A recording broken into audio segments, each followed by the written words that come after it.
Oui, au cœur du syndicat départemental d'ordures ménagères, le SIDOM de Lons-le-Saunier. Alors vous voyez là, on est vraiment au cœur des déchets, si je puis dire. Ce qui passe sur ce premier tapis de tri, c'est les déchets qui sortent directement de la poubelle de recyclage des particuliers et des entreprises. Et c'est un premier tri humain qui a lieu ici. Avec par exemple Bernard. Qu'est-ce que vous écartez, Bernard? Alors moi je suis au tri des films, des gros films et des gros refus, c'est-à-dire les erreurs de tri qui se produisent généralement qui sont amenées dans les collectes. Oui, là par exemple, on vous a vu écarter un pot de fleurs. Il y a beaucoup de surprises comme ça? Alors le pot de fleurs maintenant toléré, c'est dans les nouvelles consignes. Ce qui reste quand même encore style des chaussures, des choses comme ça qui peuvent être ramenées et qui normalement ne doivent pas se trouver sur la chaîne de tri.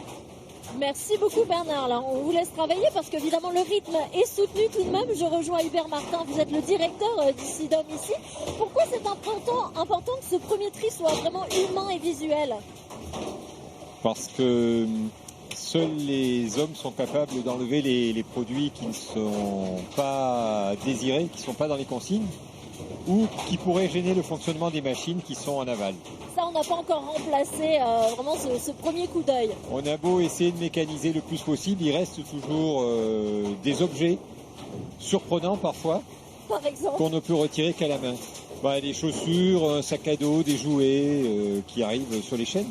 Ça veut dire qu'il y a encore beaucoup de gens qui ne savent pas ou qui ne font pas l'effort de trier correctement.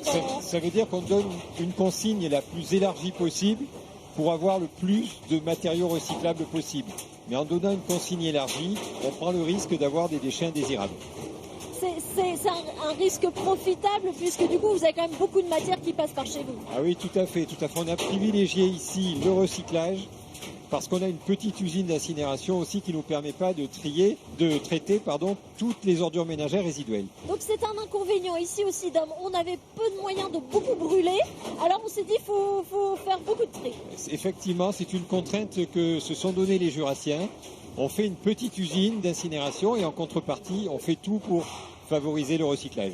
Donc évidemment, on est d'accord, le verre c'est à part, les ordures c'est à part. Là, on a vraiment tout ce qui est emballage globalement. On a la consigne, journaux, papier, revues, magazines et tous les emballages.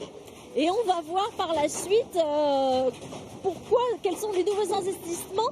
Qu'est-ce qu'on n'était pas capable de retraiter jusqu'à présent avant ces nouvelles machines qu'on va voir par la suite? Alors ici, surtout, les pots et barquettes.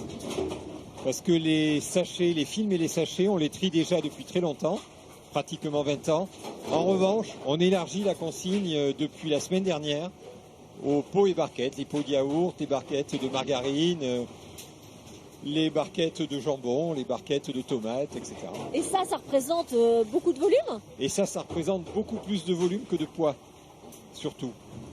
Parce qu'on estime que le volume peut augmenter de 15 à 20, peut-être 25%, alors qu'en poids, ça va représenter un 15e du poids.